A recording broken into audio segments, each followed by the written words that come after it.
কুমার শানুর জীবনে ধেয়ে এলো মহাবিপত্তি। এবার কি করবেন গায়ক? 3 সন্তানের মায়ের বিরুদ্ধে মামলা। প্রাক্তন স্ত্রীর কাছে শানুর দাবি করা ক্ষতিপূরণের অঙ্ক 50 কোটি টাকার নোটিশ। শানুর মামলায় চমকে উঠলেন প্রাক্তন স্ত্রী রীতা। 30 লক্ষ নয়, দাবি একেবারে 50 কোটি। কুমার শানুর বিরুদ্ধে পাল্টা বিস্ফোরণ রীতা। অন্তঃসত্ত্বা অবস্থায় উঠল অত্যাচারের অভিযোগ। এবার আদালতের মুখোমুখি শানু রীতা। 3 সন্তানের মায়ের বিরুদ্ধেই মামলা। কুমার শানুর বিরুদ্ধে ক্ষোভ উগড়ে দিলেন রীতা। বিবাহ বহির্ভূত সম্পর্কের অভিযোগে ফের সামনে শানু রীতা মামলায় এলো নতুন মোড়। 50 কোটি টাকার ক্ষতিপূরণ। আইনি নোটিশ পেয়ে হতবাক কুমার শানুর প্রাক্তন স্ত্রী। দেখুন ঠিক কি ঘটল। বলিউডের জনপ্রিয় গায়ক কুমার শানু তার প্রাক্তন স্ত্রী রীতা ভট্টাচার্যের সম্পর্কে টানাপোড়েন ফের একবার প্রকাশ্যে এসেছে। দীর্ঘদিন নীরব থাকার পর সাম্প্রতিক এক সাক্ষাৎকারে রীতা যেসব অভিযোগ তুলেছেন তা ঘিরে নতুন করে বিতর্ক দানা বেঁধেছে। অন্তঃসত্ত্বা অবস্থায় তার উপর মানসিক ও শারীরিক অত্যাচারের অভিযোগ সামনে আসতেই বিষয়টি ঘিরে শোরগোল শুরু হয়। রীতার এই সাক্ষাৎকারের পর কুমার শানুর তরফ থেকে মানহানির মামলা দায়ের করা হয়েছে। গায়কের দাবি, রীতার মন্তব্যে তার সামাজিক এবং পেশাগত ভাবমূর্তি মারাত্মকভাবে ক্ষতিগ্রস্ত হয়েছে। সেই কারণে আইনি পথে হাঁটার সিদ্ধান্ত নিয়েছেন তিনি। মামলায় 30 লক্ষ টাকার ক্ষতিপূরণ দাবি করা হয়েছে বলে জানা যায়। 17 ডিসেম্বর এই মামলার শুনানির দিন আদালতে শানুর পক্ষ থেকে ক্ষতিপূরণের অঙ্ক উল্লেখ করা হয়। কিন্তু এই অঙ্ক নিয়ে নতুন বিতর্ক তৈরি হয়েছে।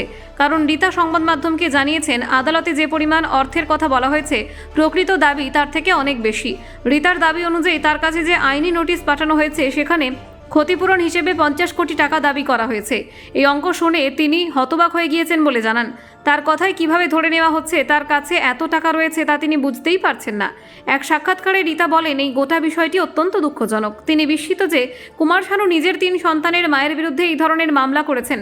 তার মতে এই আইনি লড়াই শুধু সম্পর্কের তিক্ততাই বাড়াবে, কোনো সমস্যার সমাধান করবে না। রীতা আরও জানান, আদালতে শানুর সঙ্গে তার দেখা হবে এবং সেদিন তিনি প্রাক্তন স্বামীকে একজন ভালো মানুষ হওয়ার অনুরোধ জানাবেন। সন্তানদের কথা ভেবেই এই অনুরোধ করবেন বলে জানান তিনি। রীতার মতে সম্পর্ক আর আগের জায়গায় ফিরবে না। তিনি অন্তত শান্তিতে বাঁচার অধিকার থাকা উচিত। তিনি স্পষ্ট করে বলেন, তাদের একে অপরকে ভালোবাসতে হবে না, শুধু যেন তাকে আর হেনস্থা বা বিরক্ত করা না হয়। এইটুকুই তার একমাত্র দাবি। সন্তানদের মানসিক শান্তির জন্য এই বিষয়টি অত্যন্ত গুরুত্বপূর্ণ বলে মনে করেন রীতা।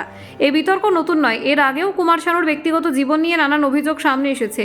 বিগ বস অনুষ্ঠানে অভিনেত্রী কণিকা সদানন্দ প্রকাশ্যে শানুর সঙ্গে তার বিবাহ বহির্ভূত সম্পর্কের কথা স্বীকার করেছিলেন। সেই ঘটনার পর থেকে শানুর দাম্পত্য জীবন নিয়ে প্রশ্ন উঠতে শুরু করে। রীতার অভিযোগ, তিনি যখন অন্তঃসত্ত্বা ছিলেন সেই সময় শানুর একটি বিবাহ বহির্ভূত সম্পর্ক ছিল, যদিও সেই সম্পর্ক তখনও প্রকাশ্যে আসেনি। অনেক বছর পর সেই সত্য সামনে এসেছে বলে দাবি করেন তিনি। রীতা জানান, সেই সময় তাকে আদালতে নিয়ে যাওয়া হয়েছিল। তখন তার বয়স খুবই কম ছিল এবং পরিস্থিতি সামলানোর মতো মানসিক শক্তি তার ছিল না। হঠাৎ করে সবকিছু ভেঙে পড়ায় তিনি মানসিকভাবে ভেঙে পড়েছিলেন। তিনি বলেন, সেই সময় তার মনে হয়েছিল যেন পায়ের তলা থেকে মাটি সরে যাচ্ছে। শুধু তিনি নন, তার পরিবারও পুরো বিষয়টি দেখে হতবাক হয়ে গিয়েছিলেন। অল্প বয়সে এত বড় আইনি এবং পারিবারিক চাপ সামলানো তার পক্ষে অত্যন্ত কঠিন ছিল। এই সমস্ত অভিযোগ ও পাল্টা অভিযোগের মাঝে এখন আদালতের দিকে তাকিয়ে রয়েছে সবাই। কুমার শানু এবং রীতা ভট্টাচার্যের এই আইনি লড়াই কোন দিকে মোড় নেয় সেটাই এখন দেখার।